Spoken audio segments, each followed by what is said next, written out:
ఒంగోలులో పోలీసు విచారణకు హాజరు కాలేనని ఆర్జీవీ వాట్సాప్ మెసేజ్ పంపించారు. AP CM Chandrababu, deputy CM Pawan Kalyan, మంత్రి నారా లోకేష్ ఫోటోలు మార్ఫింగ్ చేశారని ఆర్జీవీపై కేసు నమోదైంది. ఈ కేసుకు సంబంధించి ఇవాళ విచారణకు రావాలని మద్దిపాడు పోలీసులు నోటీసులు జారీ చేశారు. అయితే సినిమా షూటింగ్ ఉండటంతో వర్మ వారం రోజులు గడువు కోరారు.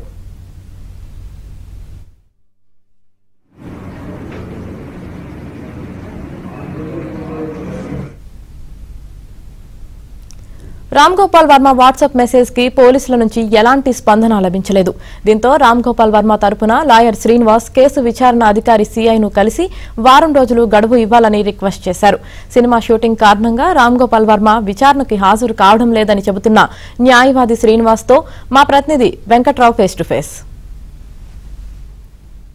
ప్రకాశం జిల్లా ఒంగోలులో పోలీసుల విచారణకి ఈరోజు రామ్ గోపాల్ వర్మ హాజరు కాలేదు. తనకు సినిమా షూటింగ్ బిజీ షెడ్యూల్ ఉన్న నేపథ్యంలో ఈరోజు విచారణకి హాజరు కాలేనని చెప్పని రామ్ గోపాల్ వర్మ ఈరోజు ఉదయం 7:30కి రూరల్ సీఐ శ్రీకాంత్కి ఒక వాట్సాప్ సందేశాన్ని పంపించారు. ఆ తర్వాత 11 గంటలకి వర్మ తరపున లాయర్ కూడా వచ్చి పోలీసులను రిక్వెస్ట్ చేసిన పరిస్థితి ఉంది. దీనికి సంబంధించి మనతో మాట్లాడటానికి వర్మ తరపున వచ్చిన లాయర్ శ్రీనివాస్ ఉన్నారు. సార్, మీరు చెప్పండి, ఈరోజు ఏదైతే విచారణకి రాలేకపోవడానికి కారణం ఏంటి? అంటే ముందుగా నిర్ణయించబడినటువంటి షెడ్యూల్ కారణంగా షూటింగ్ ఉన్న కారణంగా ఈరోజు విచారణకు హాజరు కాలేకపోతున్నానని చెప్పన్నారు. తర్వాత ఒక వారం గడువు ఇచ్చిన తర్వాత విచారణకు హాజరవుతామని చెప్పారు. అంటే సినిమా షూటింగ్లో బిజీగా ఉన్నారా లేదన్న కోణంలో ప్రస్తుతం పోలీసులు అయితే ఆరా తీస్తున్న పరిస్థితి ఉంది. అయితే వారం విచారణ కోరిన నేపథ్యంలో మీకు పోలీసుల వైపు నుంచి ఎటువంటి స్పందన వచ్చింది?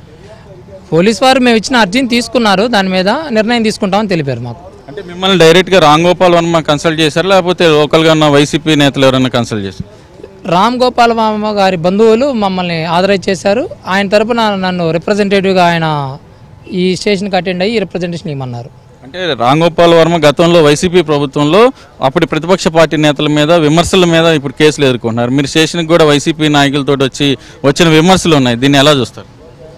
అది వాళ్ళకే వదిలేస్తున్నాము. ఒక క్లయింట్కి తరపున లాయర్గా వస్తాం తప్పితే పార్టీలు అనేది తర్వాత విషయం అవన్నీ. అంటే హైకోర్టులో కూడా నిన్న రామ్ గోపాల్ వర్మకి చుక్కెదురైందని చెప్పని అంటున్నారు. ఇటువంటి పరిస్థితుల్లో రేపు వారం రోజులు విచారణ తర్వాత ఎలా ఈ కేసు కొనసాగే అవకాశం? ప్రస్తుతం కోర్టులో కూడా ఏదో మళ్ళీ ఫర్దర్గా దాని మీద ఉంది కాబట్టి కోర్టులో పెండింగ్ ఉన్న దాని గురించి నేను మాట్లాడదలుచుకోలేదు. Thank you. ఇది ప్రధానంగా చూస్తే ఏదైతే రామ్ గోపాల్ వర్మ ప్రస్తుతం బిజీ షెడ్యూల్లో ఉన్న నేపథ్యంలో వారం రోజులు గడువు కావాలని చెప్పని కోరినట్టుగా చెప్తున్నారు. వారం రోజులు గడువు పోలీసులు ఇస్తారా లేకపోతే ఈ మధ్యలోనే విచారణకు రమ్మంటారా అన్నది ఈ రోజే ప్రకాశం జిల్లా పోలీసులు నిర్ణయం తీసుకునే అవకాశం ఉంది. ఈరోజు ఉదయం 7:30కి రామ్ గోపాల్ వర్మ ఏదైతే స్టేషన్ SHOగా ఉన్న రూరల్ సిఐ శ్రీకాంత్కి వాట్సాప్ ద్వారా సందేశం పంపించారు. కానీ పోలీసులు ఏదైతే రామ్ గోపాల్ వర్మ నుంచి వచ్చిన మెసేజ్కి స్పందన ఇవ్వలేదు, రిప్లై ఇవ్వకపోవడంతో 11 గంటలకు సరిగ్గా ఏదైతే ఈరోజు 11 గంటలకి రామ్ గోపాల్ వర్మని ఒంగోలు రూరల్ పోలీస్ స్టేషన్లో విచారణకి రమ్మని పిలిచిన నేపథ్యంలో సరిగ్గా 11 గంటలకి రామ్ గోపాల్ వర్మ తరపున లాయర్ శ్రీనివాస్ వైసీపీ నేతలను వెంటబెట్టుకొని వచ్చి ఇటు పోలీసులకు ఏదైతే రామ్ గోపాల్ వర్మ తరపున ఒక అర్జీ అయితే ఇచ్చిన పరిస్థితి. వారం రోజుల పాటు రామ్ గోపాల్ వర్మకి ముందస్తుగా అనుకున్న సినిమా షూటింగ్ షెడ్యూల్ బిజీగా ఉన్న నేపథ్యంలో వారం రోజులు కేసు దర్యాప్తుకి హాజరు కావడానికి వారం రోజులు గడువు ఇవ్వాలని చెప్పని కూడా కోరిన పరిస్థితి. కెమెరా పర్సన్ మనోజ్ కుమార్తో వెంకట్రావు, ABN ఆంధ్రజ్యోతి.